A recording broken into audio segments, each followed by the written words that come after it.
Hello everyone, আমি সুস্মিতা। আমার নতুন আরও একটা ভিডিওতে তোমাদের জানাই স্বাগত। তো আজকে হচ্ছে মঙ্গলবার, সকাল ওই 10টা কি 10:15 এখন বাজছিল। তো আজকে তোজোকে নিয়ে যাচ্ছি ডাক্তার দেখাতে, কারণ ওর অন্নপ্রাশনের পরে একবার ডক্টর চেক আপ করানো দরকার। কারণ এরপরে আমি ওকে কীভাবে খাওয়াবো দাওয়াবো বা এই যে শীতকালে ওকে কীভাবে রাখবো সেসব সম্পর্কেও ডাক্তারের সঙ্গে একটু আলোচনা করতে হবে। আর তার সাথে তো ওর একটু ঠান্ডা লেগেইছে, তো সেটা নিয়েও একটু ওনার সঙ্গে কথা বলবো। মানে ঠান্ডাটাতে কি ওষুধ টষুধ মেডিসিন এইসব আর কি, ওর ওয়েটটা দেখবো, মানে সমস্ত কিছু। তার সাথে ওর যে প্রাইভেটে দুটো ভ্যাকসিন ছিল 15 তারিখে, তো সেইগুলো এখন দেবো কিনা, তো এইসব সংক্রান্ত নিয়েই ডাক্তারবাবুর সঙ্গে একটু আলোচনা করব। সেই জন্য সকাল সকাল বেরিয়ে পড়েছি। মা স্কুল থেকে এলো, তারপরে একটুখানি রেডি হলো, আমিও তোজোকে খাওয়ালাম, নিজে একটু চা বিস্কিট খেলাম, তারপরে এই যে চলে এসেছি এখন ডাক্তারবাবুর চেম্বারে। তো চলো এখন উপরে যাই, দেখিয়ে নিই কী কী বলছে দেখি, তারপরে আমি বাড়ি গিয়ে তোমাদের সঙ্গে বলছি সবটা।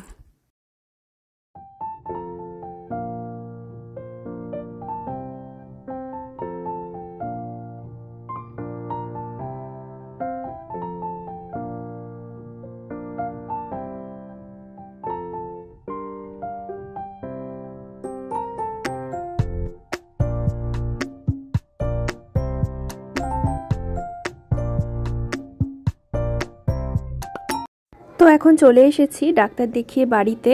আর এসে দেখো আমি তোজোকে খাইয়ে দিলাম। আর এইভাবে বালিশে ঠেস দিয়ে ওকে বসানো প্র্যাকটিস করতে হবে এখন থেকে। এই যে দুদিকে বালিশ দিয়ে, মাথার পিছনের দিকটা বালিশ দিয়ে উঁচু করে ওকে এইভাবে বসাচ্ছি। তো এখন খেয়ে নিচ্ছি আমি জল খাবার। আর আজকে দেখো মুড়ি আছে, তার সাথে খেজুর গুড় আর একটা পিঠে, যেটা আগের দিন হয়েছিল। তো দারুণ খেতে হয়েছিল পিঠেগুলো। আমি মাকে বলেছি আমি যাওয়ার আগে কিন্তু আমাকে আবার একবার করে খাওয়াবে। আর এদিকে দেখো ওর সমস্ত ওষুধ টষুধ দিয়ে দিয়েছে ডক্টর, কারণ ঠান্ডা লাগারও অনেক ওষুধ দিয়েছে। তারপরে আয়রন একটা সিরাপ চালু করেছে এখন 6 মাস থেকে। ভিটামিন ডিটা তো কন্টিনিউ আছে, তার সঙ্গে তো সর্দির অনেক কিছু দিয়েছে। তো এখন বাজে 12:30। এখন আমি একটুখানি রোদে এসে বসলাম। আর আজকে একদমই রোদের জোর নেই, একদমই রোদের জোর নেই, মানে জাস্ট হালকা আবছা আবছা রোদের জোরই, দেখো দেখে বুঝতে পারবে। সেজন্য আজকে আর তোজোকে আমি রোদে বার করলাম না। মানে বের করলে হয়তো হতো, জামা কাপড় খোলাতাম না, জাস্ট সোয়েটার টুপি পরিয়ে বের করতাম। আর আজকে আর ওকে কোনো তেল সাবান তো নয়, তেল জল কিছুই দেবো না, কারণ 2-3 দিন পর পর ওকে গা মুছিয়েছি, মাথা ধুয়েছি, সেজন্য আজ 2 দিন বাদ দেবো। সর্দিটা আছে যদিও, কিন্তু তাও 2-3 দিন বাদ দেবো, তারপরে আবার শুরু করব। কিন্তু ও ঘুমিয়ে গেছে। মানে আজকে কি বলো তো, ওই ডাক্তার দেখাতে যাবো বলে একটু তাড়াতাড়ি ওকে উঠিয়ে দিয়েছি, তো ঘুমটা ছিল। তো একটুখানি এসে অল্প করে আমি মুড়ি খাওয়ালাম, মানে যেহেতু ভাত খেতে এখনও দেরি আছে আর খুবই ঘুম চলে এসেছিলো, পেটটাও খালি ছিল, তো অল্প 1 চামচ মতন মুড়ি আর একটু ডাল দিয়ে মেখে ওকে খাওয়ালাম, মানে মুড়ি গুঁড়োটা আর কি দিয়ে একটুখানি খেলো, বেশি খায়নি। মানে এতটাই ঘুম পেয়ে গেছে, 2-4 দলা খেয়ে একটু জল খেয়ে শুয়ে পড়েছে। তো ঘুম থেকে যখন উঠবে তখন ওকে আবার আমি সেরেল্যাকটা খাওয়াবো ডাল দিয়ে আর কি। তো উঠুক, ততক্ষণ আমি একটুখানি ফ্রেশ হয়ে বসে আছি। আর আজকে আমিও স্নান করিনি, কারণ আমিও পরপর 2-4 দিন ভালো রকমভাবে স্নান করেছি। আর এখন ঠান্ডার দিন, তো এখন বারবার করে স্নান টান করলে আমার বাচ্চাটার তো একেই ঠান্ডা লেগেছে, আরও ঠান্ডা লেগে যাবে। সেজন্য আজকে আমিও স্নান টান যাচ্ছি না। আর এমনিও হাওয়াও দিচ্ছে আজকে, আস্তে আস্তে ঠান্ডাটা মনে হয় বাড়ছে আর তাপমাত্রা কমছে, এটাই মনে হচ্ছে এখন। বাইরে প্রচুর নয়েজ আসছে, একটু ইগনোর করো, কারণ পাশের বাড়ির কাকিমারা ওরা সব উঠোনে রোদে বসে গল্প করছে, সেই আওয়াজ। তো ডাক্তারবাবু যেটা আমাকে বললেন, মানে এত সুন্দরভাবে উনি সব কিছু বুঝিয়ে দিলেন, বাচ্চাকে কিভাবে আমি খাওয়াবো, কী খাওয়াবো, কিভাবে ওর গ্রোথ করব, বা ওকে এখন শীতকালে কীভাবে রাখবো ঠান্ডার মধ্যে, সব কিছুই বুঝিয়ে দিলেন। খাওয়ানোর মধ্যে উনি টোটালি ঘরোয়া ফুডকে প্রেফার করেন। আগেও সেটা আমি আগেও শুনেছি অনেকের কাছে, তো আজকে আমি নিজের চোখেই দেখলাম উনি টোটালি ঘরোয়া ফুডকে প্রেফার করেন। মানে যে আমি সেরেল্যাক খাওয়াচ্ছি, উনি সেটার এগেনস্টে। উনি বললেন আপনি যতটা প্যাকেট এনেছেন খাইয়ে দিন, তারপরে ওটা বন্ধ করে দেবেন। নর্মাল ঘরে ভাত ডাল সবজি একসঙ্গে কুকারে সিটি দিয়ে সেদ্ধ করে ভালো করে হাতে চটকে নেবেন, মিক্সিতে পেস্ট না, হাতে চটকাবেন, ভালো করে চটকে তারপরে সেটা বাচ্চাকে খাওয়াবেন, মোটামুটি 1 বাটি করে। তার পরিমাণে জল দেবেন। তার সাথে আপনি রাতের বেলা রুটির খোলটা দুধে ভিজিয়ে, কোনো দিন ডালে ভিজিয়ে একবারে চটকে করে খাওয়ালেন। সকালবেলা একটা করে ফল দিলেন, তার সাথে কোনো দিন মুড়ির গুঁড়ো, কোনো দিন চিড়ে, কোনো দিন মুড়ি, কোনো দিন কর্নফ্লেক্স, একটুখানি দুধ দিয়ে আপনি খাওয়াতে পারেন। এইভাবে ওকে আস্তে আস্তে খাবারগুলোর প্রতি মানে একটা ইচ্ছা জাগাতে হবে, যেহেতু ওরা এতদিন একটা দুধের উপর ডিপেন্ড ছিল। তো আস্তে আস্তে এইসব করে চিনিটা দিতে অ্যাভয়েড করলেন, গরুর দুধ আর চিনি 1 বছর পর্যন্ত অ্যাভয়েড করতে বললেন। তার পরিমাণে একটু হলুদ, 1 চিমটে নুন, বেশি নুন না, 1 চিমটে নুন, একটু হলুদ, 1 চিমটে করে, একটু হালকা ঘি বা বাটার, যেহেতু ওয়েটটা বাড়বে একটু অল্প করে, হাফ চামচ, হাফেরও হাফ দিয়ে, তার সাথে একটু হালকা করে জিরের গুঁড়ো, ঘরোয়া একদম। ওটা একদম 7 মাস থেকে বললো, এখন না। মানে এখন এইসব খাবারের উপর উনি বলেন খিচুড়ি করুন, মানে দরকার নিয়ে আলাদা করে ভাত দেওয়ার, আলাদা করে সবজি দেওয়ার, আপনি একসাথে সবটা চালে ডালে দিয়ে খিচুড়ি করে ওকে খাওয়ান, দেখবেন ও খেতে পারবে, টেস্ট করতে পারবে। তারপরে ওই যে ফলের মধ্যে কলাটা এখন ঠান্ডা লেগেছে বলে অ্যাভয়েড করতে বললো, কিন্তু লেবু আর ফলের মধ্যে এখন লেবুটা দিতে বললো, লেবুর রসটা, যেহেতু ভিটামিন সি এখন, কমলা লেবু, আর তার সাথে আপেল সেদ্ধ, এরকম করে ফল একটা করে প্রতিদিন দেবেন, চেঞ্জ করে করেও দিতে পারেন। কলাটা দিতে বললো কিন্তু একটু ঠান্ডাটার পরে, কারণ কলা হচ্ছে এমনই একটা ফুড যার মধ্যে সব কিছু থাকে একসাথে, ভিটামিন, মিনারেল, ক্যালসিয়াম, সব রকম জিনিস থাকে। তো কলাটা অনেকে ভাবে কলা মানে ঠান্ডা লাগলে কলাটা সাধারণত বলে অ্যাভয়েড করতে, কিন্তু 12 মাস অ্যাভয়েড করার দরকার নেই, গরমের দিনে তো অবশ্যই একটা করে কলা খাবেন, এরকম বললো। আর মাছ ডিম মাংসটা মোটামুটি 7 মাস, 7.5 মাস থেকেই উনি বললেন যে মাছ ডিম মাংস শুরু করে দেবেন, 7 মাস, 7.5 মাস থেকে শুরু করে দেবেন। তো আমিও এভাবেই এগোবো আস্তে আস্তে। অলরেডি আমি তো ঘরে ওকে কিছু কিছু খাবার শুরু করেও ছিলাম, তো সেরেলেকটা অল্পই পড়ে আছে, বেশি নেই, 2-4 দিনের মধ্যেই শেষ হয়ে যাবে। তো যেহেতু কেনা হয়ে গেছে, শেষ করে দিই, তারপরে আমি ওই টোটালি উনি যেভাবে বলেছেন সেভাবেই করবো।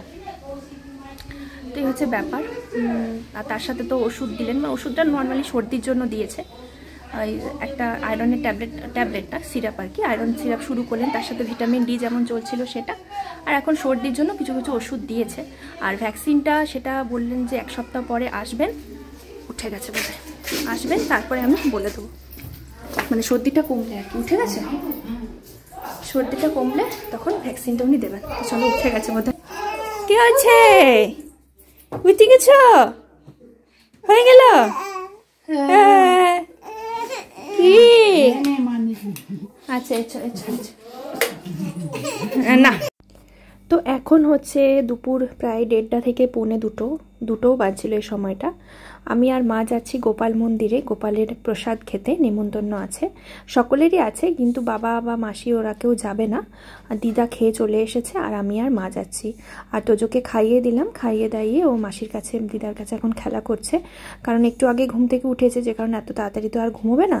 তো আমি আর মা ততক্ষণে খেয়ে চলে আসবো। তো এই যে দেখো, এখন যেহেতু অনেকটা দুপুর হয়ে গেছে না, সেজন্য গোপালকে ঢাকা দিয়ে দিয়েছে, তো গোপালকে দেখতে পেলাম না, যদিও আগে দেখেছি, কিন্তু আজকে এসে আর দেখতে পেলাম না, তো অন্যদিন আরেকবার আসবো।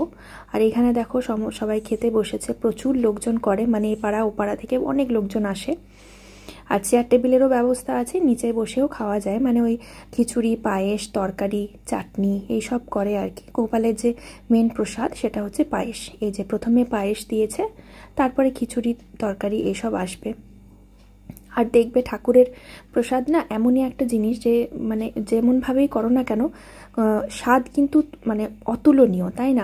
আমরা বাড়িতে যদি নিরামিষ খিচুড়ি করি, নিরামিষ তরকারি করি, দেখবে এতটা স্বাদ কিন্তু আসে না যতটাই ঠাকুরের প্রসাদে আসে। তো আমার খুব ভালো লাগে, এমনি আমি খিচুড়ি একটু বেশি ভালোবাসি, মানে খুবই ভালো লাগে আর কি। আর তার সঙ্গে যদি শীতের দুপুরে এভাবে চেয়ার টেবিলে বসে খিচুড়ি খাওয়া যায়, এত মজাই আলাদা।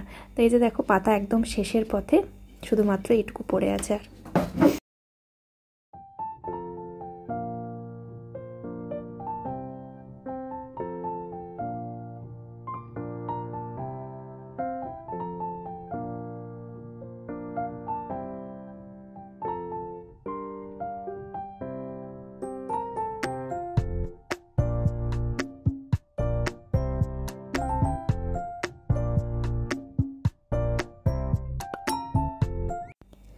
তো এই পার্সেলটা এসেছিল মোটামুটি 3 থেকে 4-5 দিন আগে, কিন্তু আমার আর সময় হচ্ছিল না যে এটাকে আমি ওপেন করি। এখন যখন প্রয়োজন পড়েছে তখন আমি ওপেন করছি। তো এটা হচ্ছে প্যাম্পার্স এসেছিল ছেলের জন্য, হাগিস কোম্পানির। আমি তোমাদের বলেছিলাম যে আমি প্যাম্পার্সের প্রিমিয়াম কেয়ার যেটা, সেটাই ওর জন্য ইউজ করি, তো সেটা এখনও ইউজ করছি, কিন্তু একবার হাগিসটা নিয়ে আমি দেখছি যে এটা কেমন হয় বা ওর কেমন লাগছে এটা, কারণ দীর্ঘদিন যাবত প্যাম্পার্স ইউজ করছি, সেজন্য ভাবলাম চলো একবার অন্য কিছু ট্রাই করি। যদিও প্যাম্পার্সেরও একটা আমার প্যাকেট কেনা আছে, কিন্তু এখন ওটা আমি ওপেন করছি না, আমি হাগিসটা ওপেন করলাম। এখন দেখা যাক। আর যেহেতু এখন প্যাম্পার্সের পরিমাণটা একটু বেশি লাগছে সারা দিন ধরে, তো যেহেতু প্যাম্পার্স একটু মানে প্রয়োজনটা একটু বেশি হয়ে যাচ্ছে আর কি, যখন ও রোদে থাকে সেই সময়টুকু ছাড়া কিন্তু সারাদিনই প্যাম্পার্স পরিয়ে রাখতে হয়। যদিও আমি তোমাদের একটা ভিডিওতে শেয়ার করেছিলাম যে আমি সারাদিন কখনোই প্যাম্পার্স পরাই না, মানে মোটামুটি 10 থেকে 15 মিনিট বাদে বাদে একটুখানি জায়গাটা খোলা রেখে তারপরে হাওয়া দিয়ে একটু শুকিয়ে তারপরে আবার নেক্সট ডাইপারটা পরাই। তো যাই হোক, দেখলে ওইটা হাগিস কোম্পানির ছিল, আর এখন তোর এম সাইজ লাগবে বয়স অনুযায়ী। আর এইটা হচ্ছে আরেকটা পার্সেল, যেটা ওর একটা ওই গলায় যে খাবার যখন খাওয়ানো হয় তখন গলাতে একটা সিলিকন রাবারের একটা ওই কী বলবো জিনিসটাকে, মানে ব্যান্ড টাইপের দিয়ে দেয় বাচ্চাদের। এই যে যারা ইউজ করো তারা বুঝতে পারছো, আমি এটাকে ঠিক জানি না কি বলে, সিলিকন রাবার এরকম আমি ইউজ মানে বলছি আর কি। মানে তাহলে না ওই যে ধরো এখন ধরো সলিড খাচ্ছে, তাতে করে কি হচ্ছে মানে কোনো কাপড় টাপড় না দিলে জামাটা ভিজিয়ে দিচ্ছে, আর গলায় যে কাপড় দিয়ে খাওয়াবো সেটা সে হাতে ধরে টেনে খুলে দিচ্ছে কাপড়টা, যে কারণে এই জিনিসটা আমি অর্ডার করেছিলাম ফার্স্ট ক্রাই থেকে।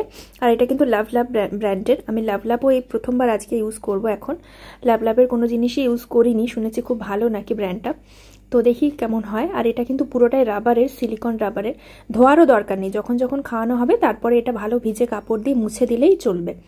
তো দেখো এই যে একটা খোলা মতন জায়গা রয়েছে, যদি খাবার পড়ে তাহলে এই খোলাটাই পড়ে যাবে, মানে এতে করে কি হবে বলো তো, ও জামা প্যান্টটা নষ্ট হবে না, আর আমাকেও মানে মাকেও বারবার ধরে কাচতে হবে না শীতকালের মধ্যে, এই জন্যই নেওয়া।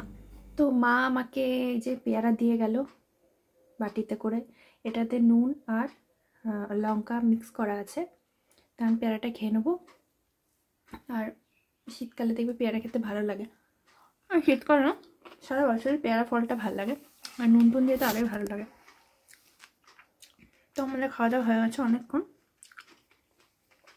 ছেলে এইমাত্র ঘুমালো, ওকে ঘুম পাড়ালাম, আর আমি ঠোঁটে না বড়লির লাগিয়েছি, ঠোঁটে এত ফেটে গেছে হাওয়াতে। এবার পেয়ারাটা খেয়ে আমি একটু শোবো, তারপরে দেখি আবার কখন ওঠে, আর বিকেলের দিকে শুধুমাত্র দুধ দেবো, তারপরে রাত্রে আবার খাবার। তো চলো ভিডিওটা এই পর্যন্তই রাখছি, কেমন লাগলো জানিও, সঙ্গে থেকো, পাশে থেকো নতুন একটা ভিডিওর জন্য। টাটা।